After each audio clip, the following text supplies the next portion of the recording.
Everybody, today we will discuss sentences started with if, okay, or you can say we will study today pattern of if और conditional sentences. Okay, आज हमने study करना है if जो conditional sentences होते हैं या जिसको if pattern बोलते हैं. इसमें क्या होता है, हमारे पास टू क्लॉजेज होती हैं. एक होती है हमारी if क्लॉज और दूसरी होती है हमारी मेन क्लॉज. ओके, अब जो इफ क्लॉज है वो होती है हमारी डिपेंडेंट या इसको आप बोल सकते हो सबऑर्डिनेट. ठीक है, सबऑर्डिनेट भी बोल सकते हो. और जो मेन क्लॉज होती है इसको हम बोलते हैं इंडिपेंडेंट या फिर इसको हम बोल सकते हैं प्रिंसिपल. ठीक है, प्रिंसिपल क्लॉज भी बोल सकते हैं और इसको हम इंडिपेंडेंट क्लॉज भी बोल सकते हैं. अब हम डिफरेंट केसेस को स्टडी करेंगे कि हमारे पास जो इफ कंडीशनल सेंटेंसेस है वो किस तरह के हो सकते हैं, या फिर ये स्टडी करेंगे कि इफ क्लॉज अगर हमें गिवन है तो हमने मेन क्लॉज में कौन सी वर्ब का यूज करना है, ये हमें पता होना चाहिए. Okay, so that we will make accurate sentence. Okay, in first case में क्या होता है, इसको हम जीरो कंडीशनल बोलते हैं. ठीक है, जीरो कंडीशनल. जीरो कंडीशनल में क्या होता है, इसमें जितने भी साइंटिफिक फैक्ट्स होते हैं या नेचुरल फैक्ट्स होते हैं, ठीक है, इसमें वो आ जाएंगे. तो इसमें हम इफ क्लॉज के साथ वर्ब की फर्स्ट फॉर्म के साथ एस या ईएस को ऐड करेंगे. ओके, और हमारी मेन क्लॉज में भी हम वर्ब की फर्स्ट फॉर्म के साथ एस या ईएस को ऐड करेंगे. ओके, या फिर आप इस तरह से बोल सकते हो कि इफ क्लॉज में हम प्रेजेंट इंडेफिनिट इसको लिखेंगे. ओके, और दूसरे में भी हम प्रेजेंट इंडेफिनिट को लिखेंगे. Okay, let's we take an example. If you freeze the water, if you freeze the water, it turns into, अगर फ्रीज करेंगे तो किसमें टर्न हो जाएगा वो, आइस में. Okay, if you freeze the water it turns into ice. Okay, तो यहाँ पे देख सकते हो ये क्या साइंटिफिक फैक्ट है. अगर हम पानी को ठंडा करें तो वो बर्फ में कन्वर्ट हो जाएगा, अगर हम पानी को गर्म करें तो वो बॉयल होना स्टार्ट हो जाएगा, है ना. साइंटिफिक फैक्ट्स हैं. जैसे बादल आते हैं, बारिश भी आती है. ठीक है, जैसे हवा चलती है, तूफान भी आता है. तो उसी तरह से जो साइंटिफिक फैक्ट हैं, एक दूसरे से रिलेटेड फैक्ट्स हैं, उनके लिए हम फर्स्ट में भी प्रेजेंट इंडेफिनिट, दूसरे में प्रेजेंट इंडेफिनिट यूज करते हैं. आप यहाँ पे देख सकते हो, देखिए ये फ्रीज क्या है, वर्ब की फर्स्ट फॉर्म है. Okay, first form of the verb, और यहाँ पर भी हमने वर्ब की फर्स्ट फॉर्म लगाई है. Okay, next we will discuss second case. ठीक है, इसको फर्स्ट कंडीशनल बोल सकते हो आप, first conditional. Okay, first conditional में क्या होता है, इफ क्लॉज में जो इफ क्लॉज होती है इसमें हम वर्ब की फर्स्ट फॉर्म के साथ एस या ईएस लगाते हैं. ठीक है, जिसको हम बोलते हैं प्रेजेंट, है ना, प्रेजेंट इंडेफिनिट. और जो हमारी मेन क्लॉज है उसमें हम लगाते हैं will plus first form of the verb. Will plus first form of the verb.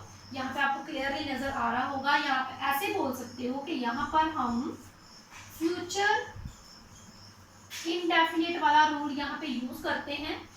If clause में हमने क्या लगाया, प्रेजेंट इंडेफिनिट. ठीक है, वर्ब की फर्स्ट फॉर्म के साथ एस ई एस, और हमने मेन क्लॉज में विल के साथ वर्ब की फर्स्ट फॉर्म लगाई. ओके, जैसे if you give me a brush, if you give me a brush I will paint the wall. Okay, if you give me a brush I will paint the wall. अगर तुम मुझे brush देते हो या फिर अगर तुम मुझे ब्रश दोगे तो मैं वॉल को पेंट करूंगा. इन फ्यूचर वाले ये काम मैं करूंगा, अगर ऐसा होगा तो मैं ऐसा करूंगा. ठीक है, तो यहाँ पे देखो, आप यहाँ पे देख सकते हो, यहाँ पे वर्ब की फर्स्ट फॉर्म लगी है गिव, ओके। और सेकंड वाले में मेन क्लॉज में हमने क्या यूज किया, यहाँ पर विल के साथ वर्ब की फर्स्ट फॉर्म यूज की है, ठीक है। आप देखो, इफ अगर लगी होगी, इफ वाली कौन सी होती है, डिपेंडेंट। इफ क्लॉज कौन सी होती है, हमारी डिपेंडेंट क्लॉज। अब ये जरूरी नहीं है कि इफ क्लॉज पहले लगी हो, ये बाद में भी आ सकती है, ठीक है। और दूसरी हमारी कौन सी होती है, मेन क्लॉज, जिसको हम बोलते हैं independent clause, okay. Next we will study third case, जिसको हम बोलते हैं second conditional, okay. You can say second conditional. अब सेकंड कंडीशनल में भी दो तरह के केसेस होते हैं, दोनों को हम स्टडी करेंगे। इफ क्लॉज में अगर सेकंड फॉर्म लगी हो या फिर नेगेटिव स्टेटमेंट है तो डिड के साथ वर्ब की फर्स्ट फॉर्म लगेगी, ठीक है। यहाँ भी हम नेगेटिव कर लेते हैं, अगर नेगेटिव केस हो जाए तो हम क्या करेंगे, वर्ब की फर्स्ट फॉर्म के साथ डू या फिर डज लगाएंगे, ठीक है। अब देखो, सेकंड फॉर्म है या फिर डिड के साथ फर्स्ट फॉर्म है, तो हम मेन क्लॉज में क्या लगाएंगे, हम लगाएंगे, अब यहाँ पे हमने विल लगाया था, यहाँ पे हम लगाएंगे वुड, ठीक है। यहाँ पे हम लगाएंगे वुड और साथ में वर्ब की फर्स्ट फॉर्म यूज करेंगे। यहाँ पे हम लगाएंगे वुड और साथ में वर्ब की फर्स्ट फॉर्म यूज करेंगे। ये तो आगे हमारा एक तरह का केस। इसमें भी अगर जो दूसरा केस है उसमें क्या होता है, वर्ब वाले सेंटेंसेस होते हैं ना, वर्ब वाले कौन से होते हैं, जैसे if I were a queen I would wear beautiful clothes, okay. तो यहाँ पे वुड लगेगा और यहाँ पर सेम ही लिखा जाएगा, वुड प्लस वर्ब की फर्स्ट फॉर्म। दो तरह के इसमें आएंगे, ठीक है, दोनों हम लिखेंगे उसमें एग्जांपल्स में। If he came I would help him. If he came, came क्या है, हमारी सेकंड फॉर्म है, ओके। यहाँ पे हमने क्या लगाया, वुड के साथ वर्ब की फर्स्ट फॉर्म का यूज किया। इफ ही केम, अगर वो आता तो मैं उसकी हेल्प करता, ठीक है। अगर वो मेरे पास आता तो मैं उसकी हेल्प करता। दूसरा हमारा कौन सा है, वर्ब वाला, ओके। ये भी लिख लेंगे, if I were a queen I would wear beautiful clothes. अब आप गौर से इन वाले सेंटेंसेस को देखिए, ये जो एग्जांपल्स लिखी हैं इनको गौर से देखिए। इसमें देखिए क्या है, ये जो क्या है, होते हमारे, एक तो डिजायर वाले, ये डिजायर वाले हो गए, और ये इमेजिनरी है। अगर आता तो मैं उसकी हेल्प करता, ना ही वो आया ना ही मैंने हेल्प की, मतलब ऐसा हुआ नहीं, ठीक है। ये क्या है, इसको हम बोलते हैं पास्ट में, इसको पास्ट की कैटेगरी में रखते हैं। अगर वो मेरे पास आता तो मैं उसकी हेल्प करता, ठीक है। तो ये हमारे आगे सेकंड कंडीशनल में। अब हम थर्ड, जो हमारा फोर्थ केस है, जिसको हम बोलते हैं third conditional, okay. Third conditional, इसको हम स्टडी करेंगे। इसमें क्या होता है, इसमें हैड प्लस थर्ड फॉर्म लगा होगा इफ कंडीशनल में, ठीक है। और हम मेन क्लॉज में लगाएंगे वुड के साथ हैव और यहाँ पे third form of the verb. अब गौर से देखना है आपने, यहाँ भी फर्स्ट फॉर्म, यहाँ भी फर्स्ट फॉर्म, ओके। यहाँ पे फर्स्ट फॉर्म थी तो यहाँ पे हमने विल के साथ फर्स्ट फॉर्म लगा ली।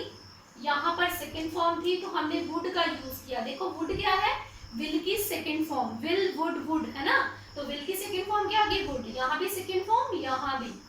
ये भी क्या है, ये भी हमारा पास्ट के लिए यूज होता है ना, पॉज वर्ब, ठीक है, डिजायर के लिए, विश के लिए। उसके साथ भी हमने वुड के साथ वर्ब की फर्स्ट फॉर्म लगाई। अब हम जो हमारा फोर्थ केस है, जिसको हम थर्ड कंडीशनल बोलते हैं, उसमें हम ये स्टडी करेंगे कि अगर इफ क्लॉज में हैड प्लस थर्ड फॉर्म आ जाता है तो यहाँ पे हम वुड के साथ हैव लगाएंगे और साथ में थर्ड फॉर्म लगाएंगे। अब हम नेक्स्ट एग्जांपल करेंगे।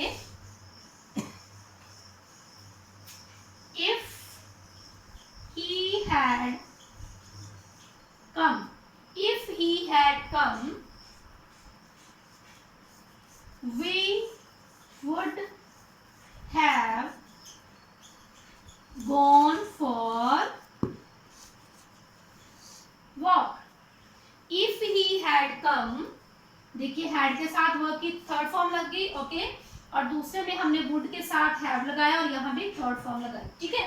अब आपने याद रखना है हैड के साथ थर्ड फॉर्म है तो हैड के साथ भी थर्ड फॉर्म, यहाँ में सेकंड है, ठीक है, या फिर डिड प्लस फर्स्ट फॉर्म है तो वुड के साथ फर्स्ट फॉर्म, यहाँ फर्स्ट फॉर्म, यहाँ भी, यहाँ फर्स्ट फॉर्म है तो यहाँ भी, ठीक है। आपने ये बस ये जो पैटर्न है, ठीक है, इसको माइंड में सेट करके रखना है कि अगर वुड हैव थर्ड फॉर्म आ जाता है मेन क्लॉज में तो हम इफ में लगाएंगे हैड थर्ड फॉर्म, अगर यहाँ पे वुड के साथ फर्स्ट फॉर्म है या तो उसमें लगेगा सेकंड फॉर्म या फिर लगेगा वर्ब, ठीक है। अगर इसमें विल के साथ फर्स्ट फॉर्म है तो फर्स्ट वाले में लगेगा वर्ब की फर्स्ट फॉर्म, अगर मेन क्लॉज में कौन सा है प्रेजेंट है तो इसमें भी हम प्रेजेंट लगाएंगे, okay. And now we will do some examples so that this chapter will be very clear to all of us, okay. अब देखेंगे हम इसको स्टडी करेंगे एग्जांपल्स को। फर्स्ट एग्जांपल देखेंगे, इफ यू डैश, यहाँ पे ब्रैकेट में हमें वर्ब दी है प्ले, ठीक है, if you dash the flute I will sing. अब इसको हम स्टडी करेंगे, ओके। अब ये है हमारी मेन क्लॉज, है ना, ये इफ क्लॉज है, ये आपको नजर आ रही है यहाँ पे इफ क्लॉज, ये हमारी मेन क्लॉज है। तो मेन क्लॉज में क्या लगा है, विल के साथ वर्ब की फर्स्ट फॉर्म लगी है, ओके। तो यहाँ पे देखो विल के साथ वर्ब की फर्स्ट फॉर्म लगी हो तो हमने क्या लगाना है, वर्ब की फर्स्ट फॉर्म लगानी है इन इफ क्लॉज, ठीक है। तो ये इफ क्लॉज है तो इफ यू के साथ हम प्ले लगाएंगे, है ना, प्लेस तो लिखेंगे नहीं, if you play the flute I will sing. एक को देख के हमने दूसरे वाले का गेस लगाना है कि इसमें क्या आएगा, ओके। अब सेकंड एग्जांपल देखते हैं, he would beat the thief, he would beat the thief। अब देखो ये if वाली तो नहीं है, if वाली नहीं है ना, तो यहाँ पे क्या लगा है, would लगा है, ठीक है, साथ में beat लगा है, तो would के साथ सेकंड फॉर्म लगी है, फर्स्ट फॉर्म लगी है, would के साथ फर्स्ट फॉर्म, would के साथ फर्स्ट फॉर्म लगी होगी तो हम if में क्या लगाएंगे, second form. If he would beat the thief, he would beat the thief if he, अब कैच की सेकंड फॉर्म क्या लग जाएगी, caught, CAUGHT। यहाँ पे क्या हम लिखेंगे, caught। देखो बेटा एक को देखकर हमने दूसरे में फिल करना, यहाँ पे मेन क्लॉज दी थी, ठीक है, मेन क्लॉज में क्या लगा था, ये देखो वुड के साथ फर्स्ट फॉर्म लगी थी, ठीक है। अब हमने क्या लगा लिया, वहां पे सेकंड फॉर्म लगा लिया, तो हमने कैच को किसमें कन्वर्ट कर दिया, सेकंड में, कॉट आ जाएगा। थर्ड एग्जांपल देखिए, if we heat the water, if we heat the water. अब देखो यहाँ पे फर्स्ट फॉर्म आ गई, ठीक है, और साथ में ये क्या है, यहाँ भी फर्स्ट फॉर्म है ना, यहाँ भी फर्स्ट फॉर्म है, लेकिन ये क्या है, इसको पूरे सेंटेंस को पढ़ते हैं, if we heat the water it boil. अगर हम पानी को गर्म करते हैं तो ये बॉयल करता है, तो ये क्या हमारा साइंटिफिक फैक्ट है। तो साइंटिफिक फैक्ट के लिए हम क्या लगाते हैं, जीरो कंडीशनल, ओके। यहाँ पे इसको हम बोल सकते हैं साइंटिफिक फैक्ट। साइंटिफिक फैक्ट के लिए हमने लगाना है जीरो कंडीशनल, तो यहाँ पे फर्स्ट फॉर्म है, यहाँ पे फर्स्ट फॉर्म आएगी, इट बॉइल्स, ठीक है, if we heat the water it boils. Fourth example देखेंगे, if I were a fish. अब देखो वर वाला आ गया, वर कहाँ था, यहाँ पर। अगर इफ में वर लगा है तो मेन में हम क्या लगाएंगे, would plus first form, okay. If I were a fish, तो यहाँ पे स्विम है, ठीक है, तो स्विम में हमने फर्स्ट फॉर्म ही लगानी है, I would swim in the water, ठीक है।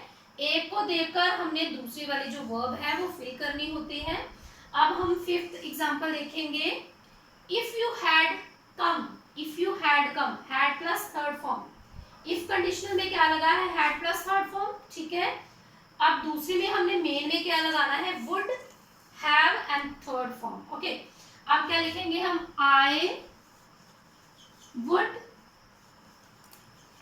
हैव, अब हेल्प की थर्ड फॉर्म क्या आ जाएगी, हेल्प्ड, ओके, क्या आएगा, helped. If you had come I would have helped you, okay. तो इस तरह से अगर हमें देखो जो भी आपको सेंटेंस होगा, जो भी आपको देखो कॉम्पिटिटिव एग्जाम में भी ऐसे ही हमारे पास स्टेटमेंट्स होती हैं, लेकिन हम कंफ्यूज हो जाते हैं क्योंकि ग्रामर अगर हमारी अच्छी होगी, रूल्स हमें अच्छी तरह से आते होंगे तो we will solve any type of statement, okay. तो देखो एक हमें गिवन होगा, ये हमें गिवन था, इसको देखकर हमने ये फिल किया। यहाँ पे विल लगा था, यहाँ पे फर्स्ट फॉर्म लगाई, ठीक है। अब देखो यहाँ पे हमें वुड के साथ फर्स्ट फॉर्म दी थी, तो वुड के साथ फर्स्ट फॉर्म होगी तो हमने सेकंड फॉर्म यूज करनी है ना, सेकंड फॉर्म लगा दी। अब इसमें क्या है, इसमें फर्स्ट फॉर्म है और ये साइंटिफिक फैक्ट है, तो इसमें भी फर्स्ट फॉर्म, इसमें भी फर्स्ट फॉर्म, ओके। अगर यहाँ पे वर लिखा है, ठीक है, वर है तो हम वुड प्लस फर्स्ट फॉर्म लगा देंगे।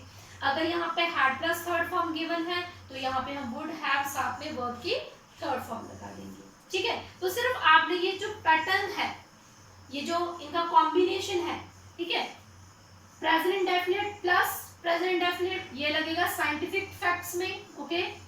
फर्स्ट फॉर्म प्लस विल, ये लगेगा प्रेजेंट और दूसरा लगेगा फ्यूचर, ठीक है।